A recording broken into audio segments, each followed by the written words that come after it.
Hello everyone, welcome to FITV. My name is Clarence Chongo and we are here at Ciêla Resort at the International Convention Center. It's a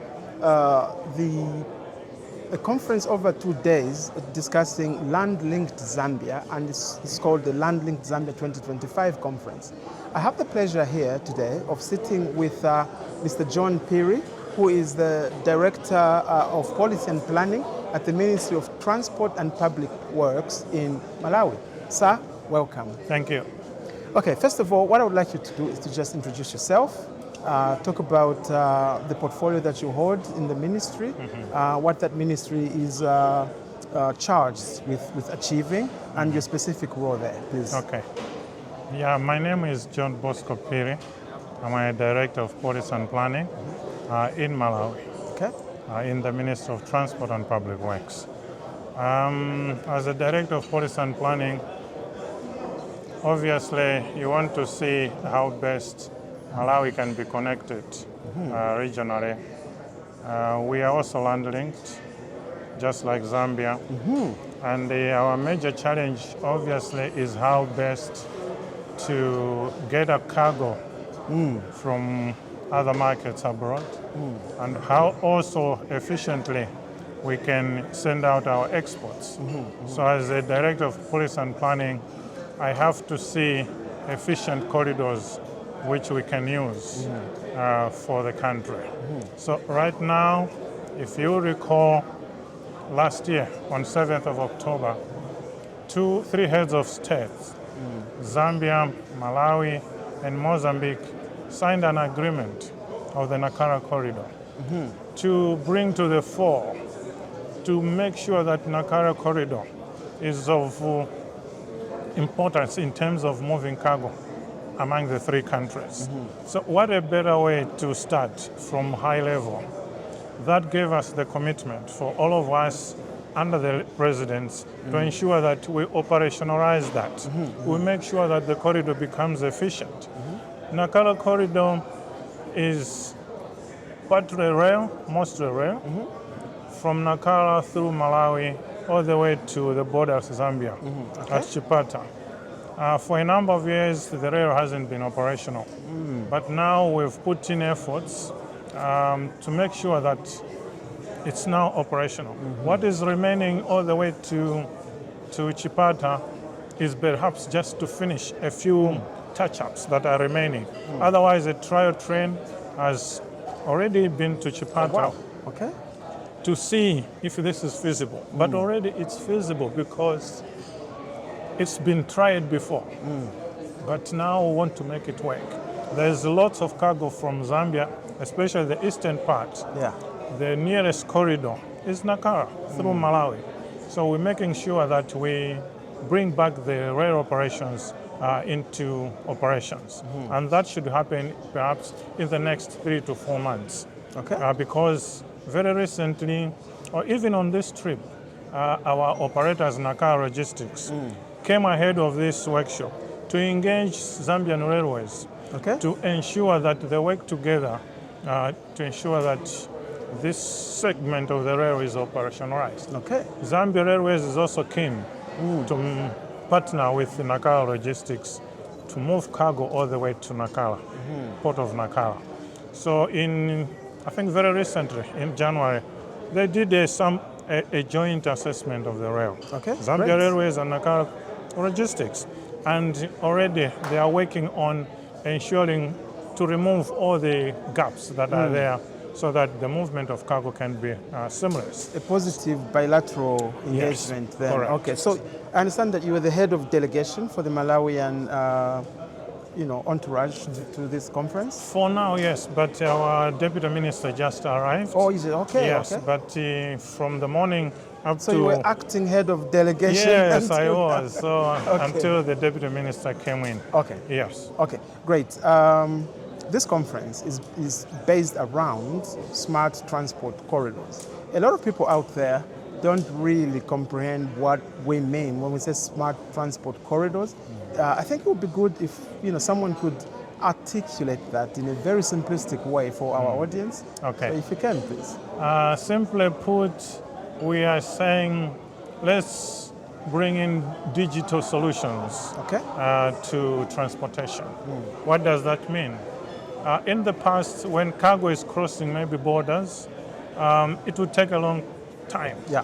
for the customs to clear the cargo, to inspect, clear, immigration to do the same, the police, and all the border agencies.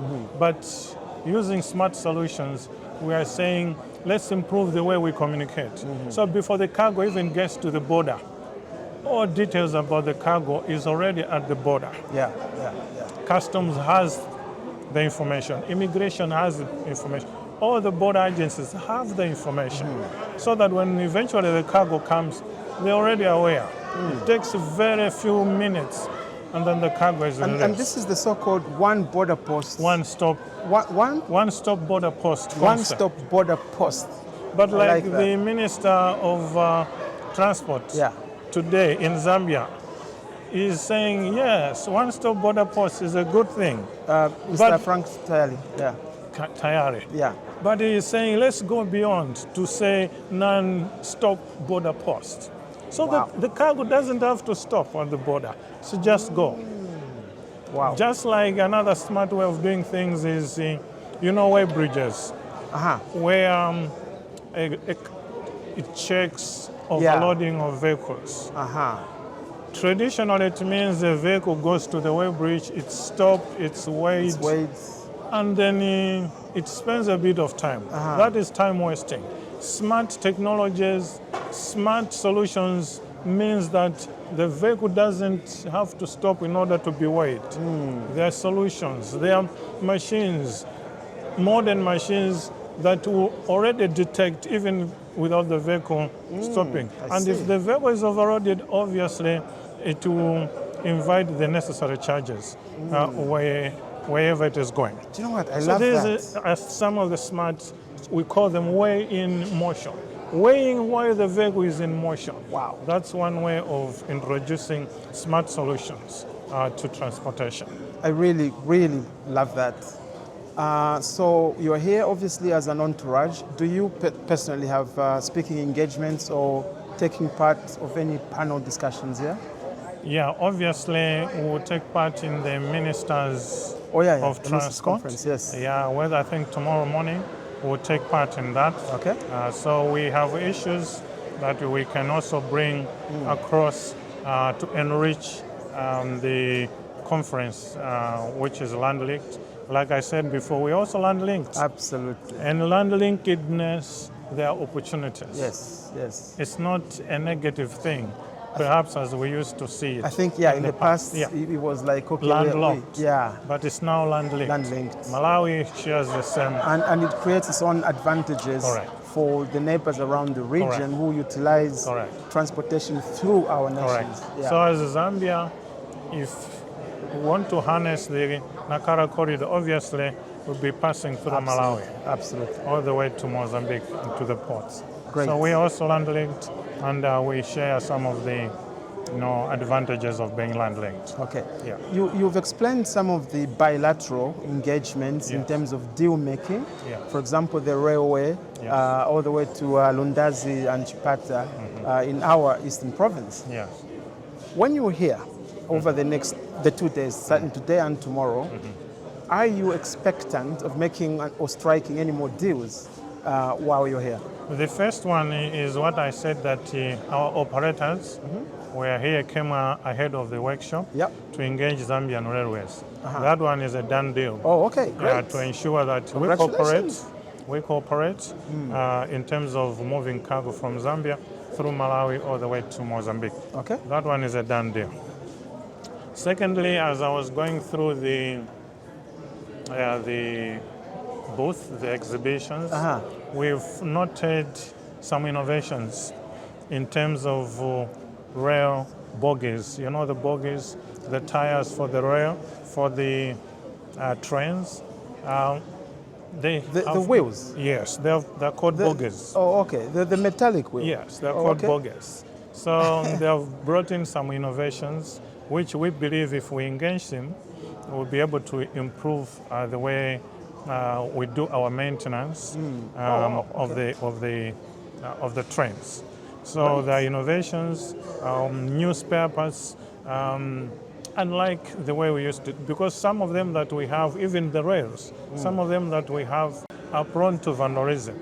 But through the exhibitions, we have seen some innovations that will not be attractive to those who steal rail components. I see. So already I want to engage them to see how best we can move forward together in order to improve operations of train operations in Malawi. You know what? I wish you every luck in those engagements. But before we go, do you have any message that you would like to direct to either our audience or yours back home in Malawi?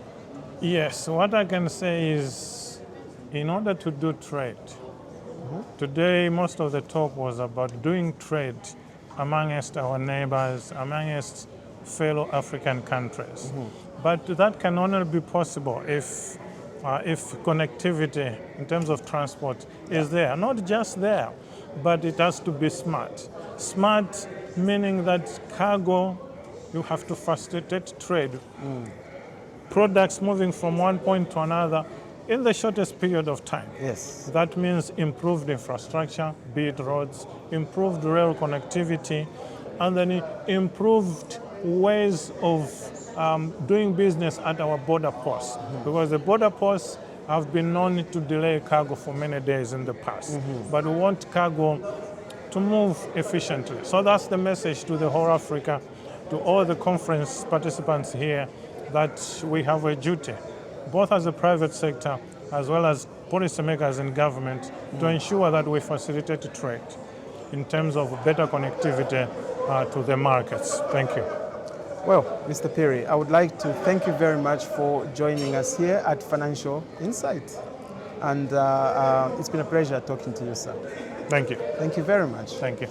And there you have it, ladies and gentlemen, Mr. John Phiri, Director of Policy and Planning at the Ministry of Transport and Public Works, Malawi. My name is Clarence Chongo for Financial Insight. This is the point where I say, get to know.